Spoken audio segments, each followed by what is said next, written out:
Mackenzie Sharila tinha certeza de que sairia daquele tribunal em liberdade. Aos 17 anos, sentada diante do juiz, ela demonstrava algo raro em casos como esse: confiança. Não havia desespero, nem nervosismo visível. Em alguns momentos, um leve sorriso surgia no rosto. Para quem observava, parecia que ela acreditava que tudo aquilo estava prestes a acabar. A defesa havia trabalhado duro para construir uma narrativa simples e emocional. Uma adolescente envolvida em um acidente trágico, vítima de um trauma grave, sem memória do que aconteceu. Nada foi intencional. Nada foi planejado. Apenas uma sequência de decisões ruins em uma noite infeliz. E por um momento, essa história parecia funcionar. O tribunal ouvia atentamente. A versão do acidente soava possível. Mackenzie permanecia calma, quase indiferente, como alguém que espera apenas o protocolo final antes de voltar para casa. Até que o promotor fez um pedido simples: reproduzam o vídeo.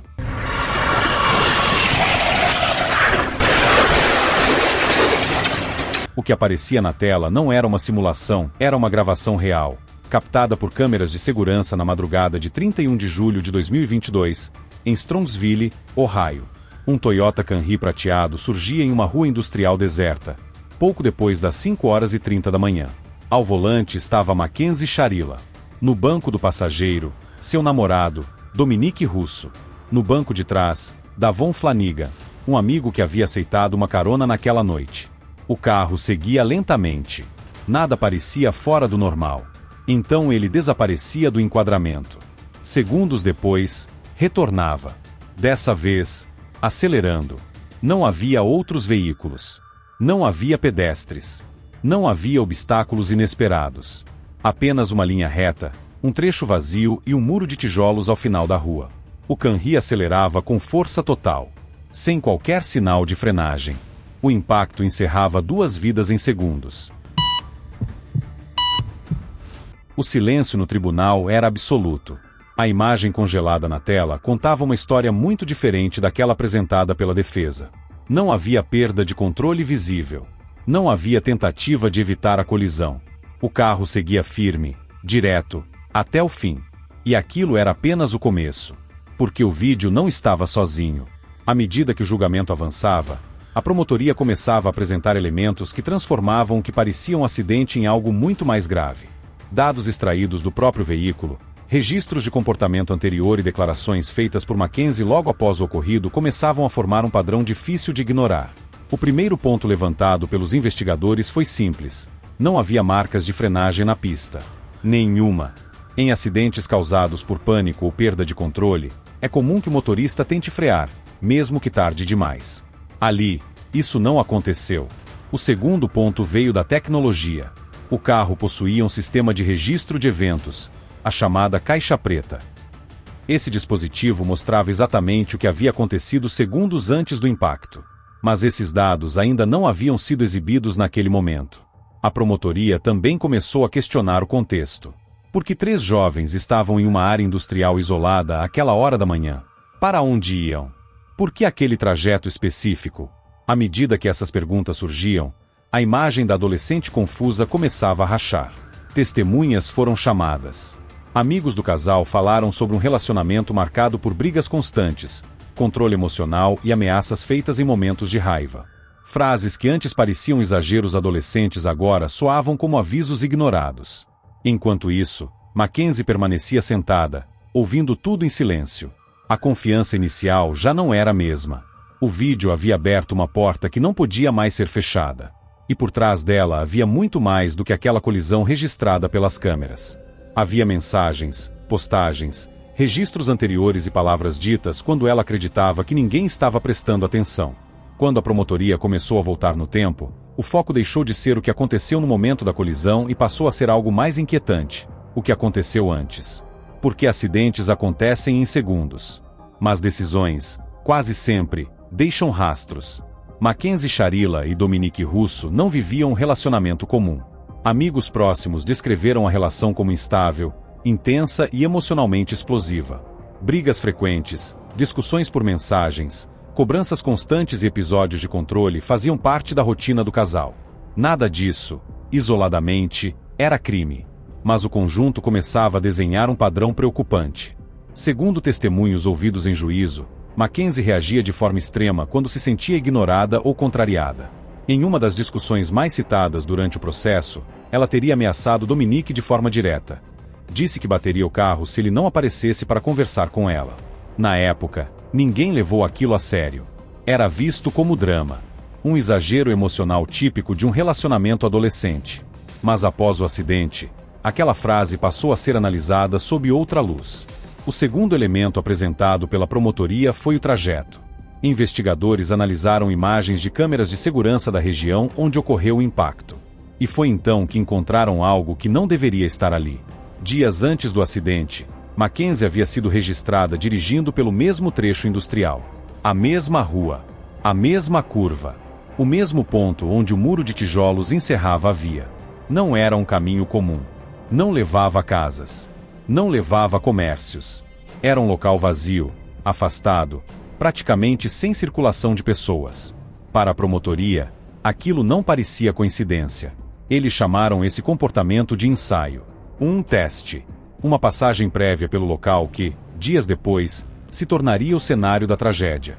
A defesa tentou argumentar que Strongsville tinha poucas rotas naquela região e que a presença anterior no local não significava nada. Mas a dúvida já estava plantada. O terceiro ponto veio da análise técnica do veículo.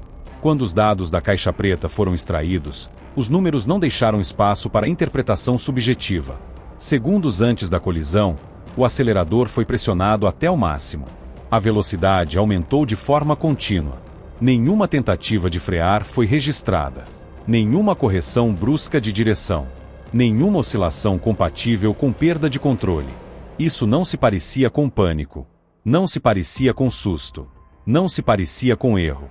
Parecia intencional. Enquanto isso, a versão de Mackenzie começava a se transformar. Logo após o acidente, ainda no hospital, ela fez declarações espontâneas à equipe médica. Segundo registros hospitalares lidos em tribunal, Mackenzie disse que era sua culpa por matar o namorado e que queria morrer. Essas palavras não foram ditas em um interrogatório. Não foram provocadas por policiais. Foram registradas como parte do atendimento médico. Esse detalhe era importante. Naquele momento, Mackenzie ainda não tinha uma estratégia legal. Ainda não falava em amnésia. Ainda não alegava perda total de memória. Ela falava como alguém que reconhecia responsabilidade. Com o passar do tempo, isso mudou. Quando o caso avançou para o tribunal, a defesa passou a sustentar que Mackenzie não lembrava de nada. Que o trauma havia apagado completamente sua memória daquele período. A colisão teria sido um acidente terrível, agravado por decisões ruins e emoções descontroladas, mas sem intenção criminosa. O problema era que as duas versões não combinavam. E havia mais. Durante o julgamento, a promotoria apresentou postagens feitas por Mackenzie nas redes sociais no período próximo ao acidente. O conteúdo contrastava fortemente com a imagem de adolescente ingênua apresentada pela defesa. Em alguns vídeos e legendas, apareciam referências diretas à morte, controle e poder emocional. Essas postagens não eram antigas. Eram recentes. Do mesmo período em que o relacionamento com Dominique estava se deteriorando e as ameaças se intensificavam. Para a promotoria, aquilo ajudava a estabelecer o estado mental de Mackenzie. Não como prova isolada de culpa, mas como parte de um conjunto que apontava para alguém confortável com ideias extremas. Tudo isso, ameaças verbais, presença prévia no local, dados técnicos do carro, declarações iniciais e comportamento online, começou a formar uma narrativa difícil de ignorar. Mas ainda havia um ponto crucial a ser analisado. O comportamento de Mackenzie depois do acidente. Sua postura diante da polícia. Sua atitude no tribunal. A forma como reagia quando confrontada com as provas. E, sobretudo, a maneira como sua própria família insistia em tratar tudo aquilo como um simples acidente. Se a colisão levantou suspeitas e a investigação trouxe dúvidas, foi no tribunal que a narrativa de Mackenzie Charilla começou a se desfazer diante de todos. Não por causa de uma única prova, mas pelo conjunto. Palavras, gestos, silêncios e contradições que já não podiam mais ser ignoradas. Desde o início do julgamento, Mackenzie adotou uma postura calculada. Sentada ao lado de seus advogados, mantinha o olhar erguido, expressão controlada, quase neutra. Em vários momentos, parecia distante do que estava sendo discutido, como se tudo aquilo fosse um relato sobre outra pessoa. Especialistas em comportamento observam esse tipo de atitude com atenção. Não se trata apenas de nervosismo ou frieza. Trata-se de consistência. E, no caso de Mackenzie, a consistência não estava ali. Em alguns momentos, ela parecia calma demais. Em outros, chorava repentinamente. As emoções surgiam e desapareciam rápido, sem transição. Para os promotores, isso não era prova de culpa, mas era mais um elemento que contrastava com a imagem da adolescente desorientada que a defesa tentava sustentar. A tese central continuava sendo a mesma: amnésia total. Segundo os advogados, Mackenzie não se lembrava de acelerar, não se lembrava do impacto e não se lembrava sequer dos minutos que antecederam o acidente. Eles insistiam que qualquer interpretação de intenção era especulação. Sem memória, não haveria como provar propósito. Mas essa tese enfrentava um problema sério. As próprias palavras de Mackenzie, ditas quando ela acreditava estar fora de qualquer contexto judicial. Durante o julgamento, uma médica do hospital onde Mackenzie foi atendida após o acidente foi chamada para depor. Ela leu trechos do prontuário médico, registrados poucas horas depois da colisão. Ali constava que a paciente havia dito que queria morrer e que era sua culpa por matar o namorado. A defesa tentou minimizar. Alegou que aquelas palavras foram ditas sob choque emocional, dor física, confusão mental. Tentou argumentar que admitir culpa não significava intenção.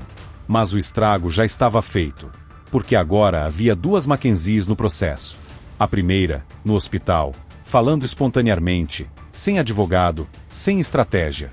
A segunda, meses depois, no tribunal, afirmando não lembrar de nada. E entre essas duas versões, o tempo havia feito algo importante. Permitiu que uma narrativa fosse construída. Outro momento decisivo veio quando a promotoria passou a exibir conteúdos retirados das redes sociais de Mackenzie. Vídeos, legendas e mensagens que não combinavam com a imagem de inocência que vinha sendo apresentada. O tribunal assistiu, em silêncio, a publicações que flertavam com temas de morte, controle e poder emocional. Não eram provas diretas do crime, mas funcionavam como contexto. Mostravam como Mackenzie se expressava, como se via e como se posicionava emocionalmente naquele período. Para as famílias das vítimas, aquilo foi devastador. Era difícil conciliar aquelas postagens com a ideia de uma garota completamente alheia ao que havia feito. Ainda mais quando algumas dessas publicações haviam sido feitas após o acidente, enquanto dois jovens estavam mortos e famílias enterravam seus filhos. A promotoria também chamou atenção para outro detalhe que passou despercebido no início: a postura de Mackenzie quando confrontada com provas técnicas. Quando vídeos eram exibidos, ela evitava olhar diretamente para a tela. Quando os dados do veículo eram explicados, mantinha o olhar fixo à frente. Em certos momentos, balançava a cabeça em sinal de negação, não como alguém confuso, mas como alguém que rejeita o que está ouvindo. Esses gestos, isoladamente, não significariam nada, mas somados ao restante do comportamento, começaram a chamar a atenção de observadores do tribunal. Enquanto isso, a defesa insistia em alternativas. Dominique poderia ter puxado o volante. Poderia ter havido pânico súbito. Poderia ter sido uma confusão entre acelerador e freio. Todas essas hipóteses foram apresentadas como possibilidades razoáveis. O problema era que nenhuma delas explicava tudo ao mesmo tempo. E quanto mais hipóteses surgiam, mais claro ficava que a defesa precisava criar dúvidas, não explicar fatos. Mas talvez o elemento mais revelador de todo o julgamento não tenha vindo de Mackenzie. Veio de alguém sentado logo atrás dela. Sua mãe. Quando chegou o momento de falar, a mãe de Mackenzie descreveu o ocorrido como um acidente trágico. Disse que a filha também quase morreu, que sofreu física e emocionalmente, que jamais se recuperaria. Em nenhum momento admitiu a possibilidade de intenção. Mesmo diante das imagens, dos dados técnicos e das contradições expostas, a narrativa familiar permanecia intacta. Mackenzie era vítima das circunstâncias. Para a promotoria, isso ajudava a explicar muito. A dificuldade de assumir responsabilidade, a insistência na negação, a convicção de que tudo poderia ser explicado como um erro. Não se tratava apenas de uma estratégia jurídica. Era um padrão. Ao longo dos dias de julgamento, o clima no tribunal mudou. O que começou como um caso confuso de acidente de trânsito passou a ser encarado como algo mais sério, mais pesado e mais difícil de ignorar. E então chegou o momento decisivo. Não houve júri popular. A decisão final caberia a uma única pessoa, o juiz. Tudo que havia sido apresentado, vídeos, dados, testemunhos, postagens, declarações médicas, agora seria analisado em conjunto. Não como fragmentos isolados, mas como uma sequência lógica de eventos. Mackenzie permanecia sentada, em silêncio, esperando. A confiança que aparecia no início já não era a mesma. O tribunal estava em silêncio quando o juiz começou a falar. Não havia júri. Não havia olhares sendo trocados entre cidadãos comuns tentando adivinhar o desfecho. Toda a responsabilidade estava concentrada em uma única pessoa. Alguém que havia acompanhado cada detalhe, cada número, cada contradição apresentada ao longo do processo. Mackenzie Sharila estava sentada, postura rígida, mãos juntas. Até aquele momento, ainda existia algo no ar, a possibilidade de que tudo terminasse ali. De que, apesar de tudo que havia sido mostrado, o tribunal aceitasse a versão do acidente. De que ela sairia andando pela porta da frente. Era essa a expectativa que havia sido construída. O juiz começou recapitulando os fatos, de forma objetiva. Sem adjetivos exagerados. Sem dramatização. Primeiro, o relacionamento. Depois, as ameaças verbais. Em seguida, o trajeto incomum e a presença prévia no local. Logo, depois, os dados do veículo, aceleração contínua, ausência total de frenagem, impacto em alta velocidade. Cada ponto era tratado como parte de um quebra-cabeça. Ele deixou claro que nenhum elemento isolado seria suficiente para uma condenação, mas que o direito penal não exige provas isoladas, exige coerência lógica entre os fatos. E, segundo ele, a coerência estava ali. O juiz abordou diretamente a tese da amnésia. Disse que não era impossível que Mackenzie tivesse lapsos de memória após o acidente. Mas ressaltou que a amnésia não apaga a intenção quando esta pode ser inferida por ações objetivas. A frase seguinte mudou o clima da sala. Ele afirmou que o comportamento antes do acidente era tão relevante quanto o impacto em si. Que ameaças feitas durante discussões, quando seguidas de ações compatíveis, não podiam ser descartadas como mero descontrole emocional. Que acelerar deliberadamente um veículo contra um obstáculo fixo não se encaixava no conceito de negligência. Era, segundo ele, algo diferente. Quando o juiz mencionou as declarações feitas por Mackenzie no hospital, a atenção se voltou para ela. Ele destacou que aquelas palavras foram ditas espontaneamente, sem pressão policial, sem interrogatório formal. Disse que aquilo não provava intenção por si só, mas reforçava a leitura do conjunto. Ele também comentou o argumento da defesa de que Dominique poderia ter interferido no volante. Disse que essa hipótese não encontrava respaldo técnico nos dados do veículo. Que não havia qualquer evidência de luta ou tentativa de correção no momento final. A cada frase, a ideia de acidente se tornava mais distante. O juiz então fez algo importante. Separou emoção de responsabilidade. Reconheceu que Mackenzie era jovem. Reconheceu que havia sofrimento. Reconheceu que vidas foram destruídas dos dois lados. Mas deixou claro que a função do tribunal não era medir dor, era julgar ações. E, segundo ele, as ações apontavam para uma decisão consciente. Quando chegou o momento de anunciar o veredito, não houve suspense artificial. Ele declarou Mackenzie Sharila culpada pelas mortes de Dominique Russo e Davion Flanagan. Nesse instante, a mudança foi visível. A expressão de Mackenzie, que até então permanecia relativamente controlada, se rompeu. Os olhos se arregalaram. O corpo inclinou levemente para frente, como se estivesse tentando entender o que havia acabado de ouvir. Ainda assim, havia algo que ela parecia não ter compreendido completamente. Porque a condenação não significava, necessariamente, prisão imediata. Ainda restava a sentença. E foi aí que a ilusão começou a cair de vez. O juiz explicou que, dada a gravidade do crime, o histórico do caso e a ausência de fatores que justificassem leniência, a pena deveria refletir não apenas o resultado, mas o risco imposto à sociedade. Ele falou sobre a escolha de usar um veículo como arma, sobre a previsibilidade do resultado, sobre o fato de duas pessoas terem perdido a vida. Quando os números começaram a ser mencionados, a sala congelou. O juiz anunciou a sentença condenada à prisão perpétua. Mackenzie tem direito de recorrer à liberdade condicional após 15 anos. Foi nesse momento que a ficha caiu. A jovem que entrou sorrindo no tribunal, agora passará o resto da vida na prisão. E você acha essa sentença justa? Comente sua opinião abaixo.